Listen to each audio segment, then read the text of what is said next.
ही मन हल्का हो जाता है। रघु की कमाई ज्यादा नहीं थी, पर जो था उसमें वो और उसका परिवार खुश रहते थे। उसका बड़ा बेटा रमेश पढ़ाई में अच्छा था और रघु का सपना था कि वो एक दिन बड़ा अफसर बने। वहीं दूसरी तरफ गांव का सबसे बड़ा किराना दुकानदार था मधुकर। उसकी दुकान बड़ी, सामान भरपूर, लेकिन नीयत में खोट। वो अक्सर पुराने सामान को नया बताकर बेचता, तौल में चोरी करता और जरूरतमंदों से ज्यादा पैसे वसूलता। एक दिन की बात है, गांव में सरपंच रामदीन ने एक ऐलान किया। सरकार की तरफ से एक ईमानदार ग्रामीण को सच्चाई का सम्मान दिया जाएगा और उसके बेटे को मुफ्त पढ़ाई के लिए शहर भेजा जाएगा। अब गांव में चर्चा छिड़ गई। लोग सोचने लगे कि यह इनाम किसे मिलेगा। मधुकर ने सोचा, अगर मैं सरपंच को कुछ तोहफा दे दूं तो नाम मेरा ही होगा। उसने रात को सरपंच के घर मिठाई और एक महंगा घड़ी का डिब्बा भिजवा दिया। उधर रघु को इन सब बातों से कोई फर्क नहीं पड़ा। वो अपनी दुकान पर सुबह सुबह जैसे रोज करता था, वैसे ही चाय बनाकर ग्राहकों को मुस्कुराते हुए दे रहा था। एक दिन रघु की दुकान पर एक अजनबी आया, थका हुआ था और बोला, भाई, चाय मिलेगी? पैसे बाद में दूंगा। रघु ने बिना एक शब्द कहे उसे चाय दी, साथ में 2 बिस्कुट भी रख दिए। अजनबी ने मुस्कुराकर कहा, तुम जैसे लोग ही असली इंसान होते हैं। रात होते होते खबर आई कि वही अजनबी असल में जिले का सरकारी अफसर था, जो गांव में छिपकर ईमानदार लोगों की पहचान करने आया था। अगले दिन सरपंच ने सबको बुलाया और कहा, जिस आदमी ने बिना किसी लालच के मदद की, वही असली ईमानदार है। ये सम्मान रघु को दिया जाता है। मधुकर का चेहरा उतर गया। उसे उम्मीद नहीं थी कि उसकी घूस काम नहीं आएगी। रघु हैरान था, पर खुश भी। उसे जब पता चला कि उसके बेटे रमेश को शहर के सबसे अच्छे स्कूल में दाखिला मिलेगा, उसकी आंखें भर आईं। लेकिन कहानी यहीं खत्म नहीं होती। कुछ महीने बाद गांव में फिर से एक नया किराना स्टोर खुला। रमेश ने अपने कॉलेज के दोस्तों के साथ मिलकर एक ईमानदार दुकान नाम से स्टोर खोला। तौल में पूरा, दाम में ठीक और बूढ़े बुजुर्गों के लिए छूट। धीरे धीरे गांव वाले मधुकर की दुकान छोड़कर रमेश की दुकान पर जाने लगे। छोटा सामोड़ मधुकर, जो कभी ईमानदारी को कमजोरी समझता था, अब खुद एक छोटा स्टूल लेकर रमेश की दुकान के बाहर बैठा देखा गया। अपने पुराने अनुभव से छोटे मोटे काम करता हुआ। उसकी लालच ने उसका व्यापार तो छीना, लेकिन रघु की ईमानदारी ने उसके बेटे को आगे बढ़ाया। सीख, ईमानदारी का फल देर से सही पर मीठा होता है। लालच से मिली सफलता टिकाऊ नहीं होती। रिश्तों और अच्छाई की असली कीमत वक्त आने पर समझ आती है। हर अच्छा काम किसी न किसी रूप में लौटकर जरूर आता है। सच्चाई की मिठास। एपिसोड 2। गांव बंसीपुर की हवा अब कुछ बदलने लगी थी। लोग ईमानदारी को अपनाने लगे थे। रमेश की दुकान सिर्फ सामान बेचने की जगह नहीं, बल्कि ईमानदारी की मिसाल बन चुकी थी। लेकिन जैसा कि जिंदगी में होता है, अच्छाई का रास्ता हमेशा आसान नहीं होता। मुसीबत की शुरुआत। शहर में पढ़ाई कर रहे रमेश को एक दिन फोन आया, बेटा, तुम्हारी दुकान में चोरी हो गई है। कुछ लोग गल्ला और सामान लेकर भाग गए। रघु की आवाज कांप रही थी। रमेश तुरंत गांव आया। दुकान की हालत देखकर रमेश को बहुत दुख हुआ। पुलिस ने रिपोर्ट तो लिख ली थी, पर चोरों का कुछ पता नहीं चला। गांव में बातें शुरू हो गईं। अरे, ईमानदारी से कौन बचा है आजकल? इतनी सस्ती दुकान थी, चोरों को भी भा गई। शायद मधुकर ने करवाया हो। मधुकर पर शक। रमेश ने कुछ नहीं कहा, लेकिन उसके मन में शक था। मधुकर वही आदमी था जिसने एक समय पर उसका सपना दबाने की कोशिश की थी। एक शाम रमेश ने देखा कि मधुकर की पुरानी बंद दुकान अब धीरे धीरे साफ की जा रही है। कुछ मजदूर अंदर जा रहे थे। क्या वो फिर से दुकान खोल रहा है? रमेश ने सोचा। रघु ने बेटे से कहा, बेटा, अगर हमें ईमानदारी पर टिके रहना है तो हमें डरना नहीं है। हमारे साथ भगवान है। असली इम्तिहान। रमेश ने फिर से दुकान खड़ी करनी शुरू की, लेकिन इस बार हालात कठिन थे। पैसे कम थे, भरोसा टूट चुका था और गांव वालों में भी 2 हिस्से बन गए थे। कुछ लोग मधुकर की वापसी से खुश थे, तो कुछ अभी भी रमेश के साथ खड़े थे। उसी दौरान गांव में एक सरकारी योजना आई, ग्राम सुधार योजना, जिसके तहत एक दुकान को सरकारी अनुबंध मिलने वाला था। इसका मतलब था कि उस दुकान को हर महीने सरकारी सामान सप्लाई करने का ठेका मिलेगा। मधुकर और रमेश दोनों ने आवेदन किया। फैसले की रात सरपंच और सरकारी अफसर ने दोनों की दुकान का दौरा किया। मधुकर ने फिर से पुराने ढंग अपनाए, मिठाई, उपहार और झूठे वादे। रमेश बस चुपचाप अपने स्टोर और रिकॉर्ड्स दिखाता रहा। रात को रमेश के पास एक अजनबी ग्राहक आया। भैया, मेरी बीवी बीमार है, दवाई के लिए पैसे नहीं है। उधार में थोड़ा सामान मिल सकता है? रमेश के पास वैसे भी घाटा था, पर उसने मुस्कुराकर सामान दिया और कहा, भाई साहब, जब हो तब दे देना, लेकिन बीवी का ख्याल पहले रखिए। उसने जो नहीं जाना था वो ये कि वही ग्राहक असल में सरकारी योजना का मुख्य अफसर था, जो गांव में गुप्त निरीक्षण कर रहा था। अंत की घड़ी, छोटा सा ट्विस्ट। अगले दिन सबको पंचायत में बुलाया गया। अफसर ने कहा, इस बार हम सिर्फ दुकान नहीं, उसके मालिक का भी मूल्यांकन कर रहे थे। हमें ऐसा आदमी चाहिए जो लोगों का भरोसा जीत सके, ना कि सिर्फ पैसा कमा सके। इसलिए सरकारी अनुबंध मिलेगा रमेश को। भीड़ तालियों से गूंज उठी। मधुकर सिर झुकाकर खड़ा रहा, लेकिन इस बार उसने कुछ अलग किया। वो धीरे से रमेश के पास आया और बोला, बेटा, मैं हारा नहीं, मैंने सीखा है। मुझे भी सच्चाई की मिठास चखनी है।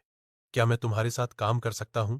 रमेश चौंका, लेकिन रघु ने पास आकर कहा, अगर इंसान बदलना चाहे तो उसे मौका जरूर देना चाहिए।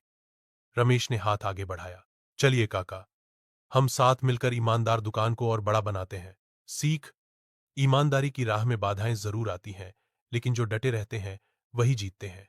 सच्चाई का असली इम्तिहान तब होता है जब सब कुछ खो जाता है। जो गिरने के बाद उठते हैं वही सबसे मजबूत बनते हैं।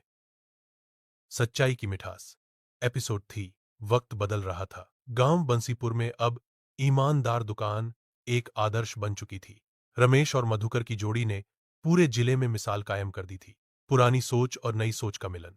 मधुकर, जो पहले सिर्फ मुनाफे की भाषा समझता था, अब हर सुबह अपनी डायरी में ईमानदारी का एक नियम लिखता और खुद उस पर अमल करता। रघु अब दुकान पर कम आता था, पर छांव में बैठकर अक्सर कहा करता, जब बेटा पेड़ बन जाए तो बाप को बस उसकी छांव में बैठकर मुस्कराना चाहिए। नई योजना, नया मोड़। सरकार ने घोषणा की कि जो भी ग्रामीण समूह सबसे सफल और सामाजिक रूप से जिम्मेदार होगा, उसे एक ग्राम उद्यमिता मॉडल के तहत जिले भर में ब्रांच खोलने की अनुमति मिलेगी। मतलब ईमानदार दुकान को पूरे जिले में फैलाया जा सकता था। लेकिन इसी दौरान एक नया किरदार गांव में आया। किरदार प्रवेश। विक्रांत शर्मा, शहर से आया एक युवा व्यवसायी, स्मार्ट, बोलचाल में मीठा और दिमाग से तेज। उसने गांव में एक बड़ी दुकान खोली। स्मार्ट मार्केट, सब कुछ सस्ता, सब कुछ झटपट। विक्रांत का दावा था, ईमानदारी अच्छी बात है, लेकिन वक्त के साथ चलना जरूरी है। लोग अब भाव नहीं, सुविधा देखते हैं। वो डिजिटल डिस्काउंट, मोबाइल ऐप्स और नकद इनाम जैसे ऑफर देकर लोगों को आकर्षित करने लगा। धीरे धीरे रमेश की दुकान पर ग्राहकों की भीड़ घटने लगी। गांव के कुछ युवा भी विक्रांत के साथ काम करने लगे। रमेश और मधुकर के बीच टकराव। एक दिन रमेश बेचैन होकर बोला, क्या हम भी डिस्काउंट ऐप्स और ऑफर्स दें ताकि हम टिक सकें? मधुकर ने गंभीरता से जवाब दिया, अगर हम भी वही करने लगे जो सब कर रहे हैं, तो ईमानदार दुकान की पहचान क्या रह जाएगी? रघु, जो सब चुपचाप सुन रहा था, धीरे से मुस्कुराया और बोला, बेटा, जो चीज बिकती नहीं वो बेकार नहीं होती। कुछ चीजें वक्त लेती हैं, लेकिन जब चलती हैं तो रुकती नहीं। एक घटना बदल गया सब कुछ। एक दिन खबर आई कि विक्रांत की दुकान में एक ग्राहक को नकली तेल बेच दिया गया था, जिससे उसके बच्चों को फूड पॉइजनिंग हो गई। जब जांच हुई तो पता चला कि विक्रांत की झटपट और सस्ती नीति के चलते सप्लायर्स से सस्ता पर घटिया माल लिया गया था। गांव में आक्रोश फैल गया। लोग विक्रांत की दुकान के सामने जमा हो गए। सरपंच रामदीन ने सबके सामने ऐलान किया, हमारी मिट्टी में भरोसे की खुशबू है, जो सस्ती स्कीमों से नहीं बिकती। सरकार ने ग्राम उद्यमिता मॉडल का अधिकार रमेश और मधुकर को सौंप दिया। ट्विस्ट, सब कुछ अच्छा चल रहा था कि एक दिन रमेश को एक खत मिला, मैं विक्रांत हूं, हार गया लेकिन सीख गया। क्या मैं ईमानदार दुकान में एक शाखा संभाल सकता हूं? रमेश चौंका। मधुकर ने आंखों में हल्की मुस्कान लिए कहा, कभी मैंने भी तुमसे यही पूछा था, याद है? रमेश ने खत के नीचे लिखा, जो सीखता है वो दुश्मन नहीं, नया साथी होता है। स्वागत है विक्रांत। सीख, सच्चाई का रास्ता धीमा जरूर होता है, पर दूर तक जाता है। हर हार सीख लेकर आए तो जीत से भी बड़ी हो जाती है। असली उद्यमिता सिर्फ मुनाफे में नहीं, समाज में भरोसा जगाने में है। और सबसे जरूरी, जो खुद बदला हो वही दूसरों को बदलने की ताकत रखता है। सच्चाई की मिठास। एपिसोड 4। बंसीपुर अब सिर्फ एक गांव नहीं, ईमानदारी का प्रतीक बन चुका था। जिले भर से लोग देखने आते थे कि कैसे एक चाय वाले के बेटे ने गांव से शुरू होकर एक भरोसेमंद व्यापार खड़ा की। रमेश, मधुकर और अब विक्रांत, तीनों मिलकर ईमानदार दुकान को जिले के 10 गांवों में फैला चुके थे। हर जगह सिर्फ एक ही नियम था, मुनाफा कम हो लेकिन भरोसा पूरा हो। एक नई चुनौती, बड़ी कंपनी का दखल।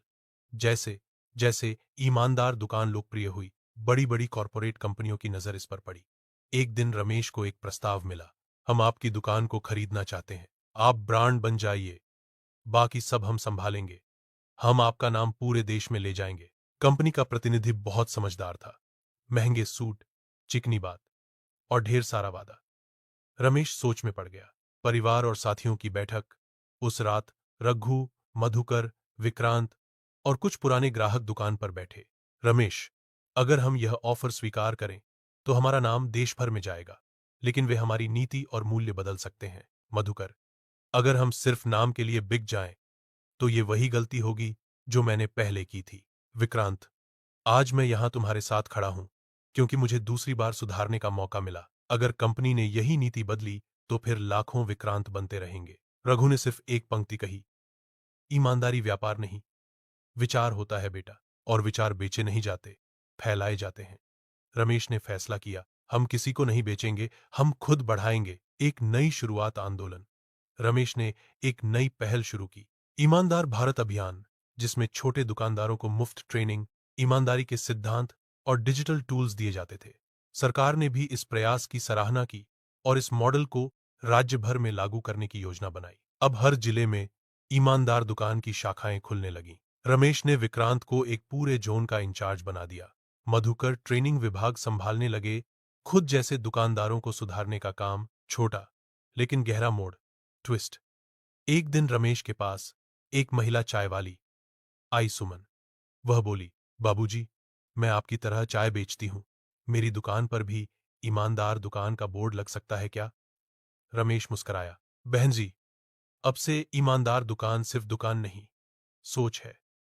आप कल से हमारी ब्रांड पार्टनर हैं। उस दिन पहली बार ईमानदार दुकान एक महिला के नाम से शुरू हुई और फिर सैकड़ों महिलाएं, बुजुर्ग और युवा इस अभियान से जुड़ने लगे। अब ये सिर्फ दुकानें नहीं थीं, ये एक आंदोलन था, सीख भाग 4 की।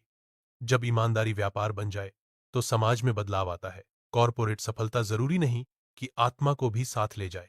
असली ब्रांड वो होते हैं जो लोगों को जोड़ते हैं, बदलते नहीं। बदलाव की शुरुआत छोटे छोटे फैसलों से होती है, पर वो लहर बनकर आंदोलन बन जाती है। सच्चाई की मिठास। एपिसोड 5। शुरुआत में चमक, फिर चुभन। ईमानदार भारत अभियान के तहत पूरे राज्य में 500 से ज्यादा ईमानदार दुकानें खुल चुकी थीं। सरकार ने शुरू में खूब तारीफ की। रमेश अब राज्य सरकार के सामाजिक उद्यम मॉडल सलाहकार बन चुके थे। लेकिन जैसे जैसे यह मॉडल लोकप्रिय हुआ, बड़े घोटालेबाज, भ्रष्ट अफसर और पुराने व्यापारी गुटों को नुकसान होने लगा। कई ठेकेदारों के काम बंद हो गए, नेताओं की कट मनी बंद हो गई और कुछ अफसरों के गलत कारोबार पर ब्रेक लग गया। अब सिस्टम ने चालें चलनी शुरू की। चाल नंबर 1, मीडिया का झूठा हमला। एक बड़ी न्यूज चैनल ने ईमानदार दुकान घोटाला नाम से एक स्टिंग ऑपरेशन दिखाया, जिसमें एक दुकान का कर्मचारी कुछ पैसे बिना रसीद लेते हुए दिखाया गया। मीडिया चिल्लाई, क्या सच में ईमानदारी की दुकानें भी बेईमानी कर रही हैं? क्या ये सिर्फ ब्रांड का नाम है, असलियत में धोखा? रमेश पर सवाल उठने लगे। चाल नंबर 2, सरकारी जांच का आदेश। सरकार ने जांच कमेटी बना दी। रमेश को 3 दिन के भीतर सभी रिकॉर्ड पेश करने को कहा गया। विक्रांत घबरा गया, भाई, ये बहुत बड़ा खेल है, ये लोग हमें तोड़ना चाहते हैं। मधुकर बोला, पहले मैं गलतियों से गिरा था, अब सच्चाई से खड़ा हूं, अब कोई सिस्टम हमें नहीं डिगा सकता। रमेश का जवाब, बिल्कुल सादा, बिल्कुल साफ। 3 दिन बाद जांच कमेटी के सामने रमेश ने कहा, हम कोई भगवान नहीं है, हमारी दुकानें इंसान चलाते हैं, गलती हो सकती है, पर हमारा सिस्टम ऐसा है कि गलती तुरंत सुधारी जा सकती है। ईमानदारी गलती करने से नहीं, उसे छुपाने से मरती है। उन्होंने सभी रिपोर्ट, डिजिटल रसीदें, ग्राहकों के फीडबैक और कर्मचारियों के ट्रैक रिकॉर्ड सामने रख दिए। ट्विस्ट, असली स्टिंग करने वाला कौन था? एक आरटी कार्यकर्ता ने उसी चैनल के स्टिंग ऑपरेशन की जांच की और खुलासा किया, वो वीडियो फर्जी था। पैसे लेने वाला आदमी ईमानदार दुकान का कर्मचारी नहीं था, उसे सेटअप किया गया था। सच सामने आ गया। मीडिया चैनल को माफी मांगनी पड़ी। जांच कमेटी ने रमेश को क्लीन चिट दी। अब जनता बोली, सच को झुकाया नहीं जा सकता। बंसीपुर में एक विशाल जनसभा हुई। लोगों ने पोस्टर उठाए, ईमानदारी हारेगी नहीं। रमेश भैया, तुम लड़ते रहो, हम तुम्हारे साथ हैं। बुजुर्ग रघु मंच पर आए और बोले, जब सच्चाई को कुचलने की कोशिश हो तब उसका साथ देना सबसे बड़ा धर्म होता है। अब ईमानदारी सिर्फ दुकान नहीं, आंदोलन बन गया था। अब यह स्कूलों में ईमानदारी की पाठशाला बन गया। हर गांव में एक ईमानदार साथी नियुक्त होने लगे। यहां तक कि कुछ ईआस अधिकारियों ने भी अपने जिलों में इस मॉडल को अपनाना शुरू कर दिया। अंत का गहरा मोड़, इमोशनल ट्विस्ट। रमेश को एक दिन एक चिट्ठी मिली। लिखा था, मैं वो अफसर हूं जिसने जांच शुरू करवाई थी। मैं जानता था कि तुम निर्दोष हो, लेकिन सिस्टम की मजबूरी थी। पर आज मैं इस्तीफा दे रहा हूं। अब मैं खुद एक ईमानदार साथी बनना चाहता हूं। पूर्व अपर सचिव, नाम गुप्त रखें। रमेश की आंखों में आंसू थे। रघु पास खड़े थे। बेटा, तू जीत गया। तूने एक अफसर नहीं, एक इंसान को जगा दिया। सीख भाग 5 की, जब सच्चाई बड़ी होने लगती है तो सबसे पहले उसे बदनाम किया जाता है। सच्चाई को गिराया जा सकता है, लेकिन मिटाया नहीं जा सकता। बदलाव तब आता है जब लोग। सच्चाई की मिठास, एपिसोड 6। ईमानदार भारत अब सिर्फ एक आंदोलन नहीं रहा, बल्कि लोगों की रोजमर्रा की सोच का हिस्सा बनने लगा था। रमेश, मधुकर और विक्रांत अब किसी सरकारी कुर्सी पर नहीं थे। फिर भी उनके पास रोज हजारों लोगों के पत्र, वीडियो, कॉल्स आते। हमारे गांव में भी ईमानदारी की दुकान चाहिए। हमारे स्कूल में ईमानदारी की पाठशाला कब खुलेगी? सर, हमें भी ईमानदार साथी बनना है। एक दिन बंसीपुर में एक सभा के बाद एक विदेशी पत्रकार आई, एलिना। उसने रमेश से पूछा, आप लोगों ने कोई संस्था नहीं बनाई, कोई पैसा नहीं लिया, कोई राजनीतिक समर्थन नहीं लिया, फिर भी देश भर में असर कैसे हुआ? रमेश मुस्कुराया और बोला, हमने संस्था नहीं बनाई, विश्वास बनाया है। और जब लोगों को खुद पर भरोसा होने लगे, तब कोई भी बदलाव स्थायी बन जाता है। एलिना ने उस पूरे आंदोलन पर एक डॉक्यूमेंट्री बनाई, the honest revolution of India, और वो दुनिया भर में वायरल हो गई। अब दूसरे देशों से भी ईमेल आने लगे। क्या हम आपके मॉडल को अपने देश में लागू कर सकते हैं? क्या हम ईमानदार साथी की ट्रेनिंग ले सकते हैं? रमेश को पहली बार विदेश से न्योता मिला, संयुक्त राष्ट्र के मंच पर एक आमंत्रण। उसने मधुकर और विक्रांत से पूछा, क्या मैं जाऊं? मधुकर बोला, तू एक दुकान से चला था, अब देश तक पहुंचा, और अब शायद इंसानियत तक। चल, ये भी देख ले। विक्रांत बोला, हां, लेकिन हमारे बंसीपुर की चाय मत भूल जाना। संयुक्त राष्ट्र में अलग अलग देशों के प्रतिनिधियों के सामने रमेश ने कोई पावर पॉइंट प्रेजेंटेशन नहीं दिखाया, बस एक स्लाइड लगाई। ईमानदारी सिखाई नहीं जाती, जीकर दिखाई जाती है। लोग खड़े होकर तालियां बजा रहे थे। उस दिन पहली बार किसी भारतीय ग्रामीण सामाजिक कार्यकर्ता को global citizen for ethics in action का सम्मान मिला। सम्मान के बाद एलिना ने पूछा, अब क्या अगला कदम है? रमेश ने मुस्कुराते हुए कहा, अब अगला कदम कोई बड़ा नहीं, बस वही पुराना, एक नई दुकान, एक और सच्चा साथी। जब वो भारत लौटा तो देखा बंसीपुर में अब लोग अपने अपने घरों के बाहर एक बोर्ड लगाने लगे थे, यह घर ईमानदारी से चलता है। एक बच्चा अपने पिता से पूछ रहा था, पापा, क्या हम भी रमेश भैया की तरह बन सकते हैं? पिता ने जवाब दिया, बेटा, हम सब में रमेश भैया छिपे हैं, बस जगाने की देरी है। इस भाग की सबसे बड़ी बात यही थी, जब एक इंसान अपनी सच्चाई को जीता है तो वो सिर्फ अपने गांव, राज्य या देश तक सीमित नहीं रहता। वो एक विचार बन जाता है जो सरहदों से भी बड़ा होता है। सच्चाई का कोई धर्म, कोई झंडा नहीं होता, सिर्फ नीयत होती है। और नीयत जब सच्ची हो तो दुनिया झुकती नहीं, साथ चलती है। सच्चाई की मिठास, एपिसोड 7। बंसीपुर अब एक मिसाल बन चुका था। न सिर्फ भारत में, बल्कि विदेशों में भी ईमानदार भारत की चर्चा होने लगी थी। चाय की एक छोटी सी दुकान से उठी इस लहर ने पूरे समाज को झकझोर दिया था। लेकिन लेकिन उसी वक्त रमेश के गांव में एक नया चेहरा आया। नाम था मनीष अग्रवाल। शहर से आया, बहुत पढ़ा लिखा, चिकनी बातों वाला। उसने गांव में एक सामाजिक संस्था खोली, नव भारत संकल्प। लोगों को लगने लगा कि यह भी रमेश जैसा ही कोई ईमानदार है। उसने युवाओं को रोजगार देने के नाम पर ट्रेनिंग सेंटर खोले, डिजिटल लोन स्कीम चलाई और कहा कि अब गांव को टेक्नोलॉजी से जोड़ना है। कुछ महीनों में मनीष की लोकप्रियता बढ़ने लगी, यहां तक कि कुछ ईमानदार साथी भी उसकी संस्था से जुड़ गए। एक दिन रघु चाचा बोले, रमेश, ये मनीष कुछ ज्यादा ही तेजी से आगे बढ़ रहा है। कहीं बात कुछ और तो नहीं। रमेश ने पहले तो शंका को दरकिनार किया। चाचा, हमें हर किसी पर शक नहीं करना चाहिए। अगर वो अच्छा कर रहा है तो ये हम सबकी जीत है। लेकिन कुछ ही हफ्तों बाद गांव की साक्षर युवती रेखा रोती हुई रमेश के पास आई। भैया, मनीष जी ने हमें कहा था कि सरकारी स्कीम के नाम पर 5,000 जमा करो, नौकरी पक्की मिलेगी। अब सेंटर बंद कर दिया, पैसे भी नहीं मिले। धीरे धीरे दर्जनों युवाओं की ऐसी ही कहानियां सामने आने लगीं। रमेश को अब यकीन हो गया, मनीष नकली सपनों का सौदागर है। रमेश ने कोई प्रेस कॉन्फ्रेंस नहीं की। उसने पुलिस में कोई रिपोर्ट नहीं लिखवाई। उसने वही किया जो उसे सबसे अच्छा आता था। सच को सामने लाने का मंच तैयार किया। गांव के चौराहे पर एक बड़ी बैठक बुलाई गई। मनीष को भी आमंत्रित किया। रमेश ने शांत स्वर में कहा, मनीष जी, आपसे कोई व्यक्तिगत बैर नहीं, लेकिन जब लोगों के भरोसे से खेला जाता है तो वो निजी नहीं, सामाजिक अपराध बन जाता है। मनीष हंसते हुए बोला, रमेश जी, आपके पास क्या सबूत है? कुछ रोते हुए लोग।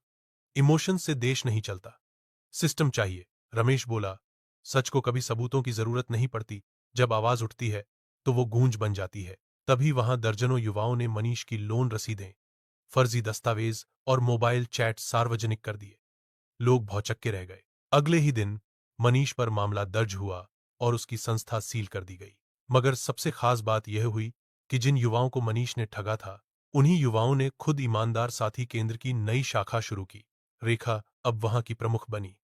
वो अब दूसरों को बताती, गलती सिर्फ धोखेबाज की नहीं होती, कभी कभी चुप रहने वालों की भी होती है। रमेश ने एक दिन उसे देखकर मधुकर से कहा, देखा, यही असली जीत है, जब लोग सिर्फ भरोसा नहीं करते, जिम्मेदारी भी लेते हैं। इस भाग की सीख थी, सच्चाई सिर्फ सामने लाने से नहीं, बचाने से भी मजबूत होती है। हर बदलाव की परीक्षा होती है, और कभी कभी दुश्मन बाहर से नहीं, मासूम चेहरे के पीछे से आता है। लेकिन अगर लोग जागरूक हों तो फिर कोई मनीष, कोई लालच, कोई झूठ ज्यादा देर तक नहीं टिकता।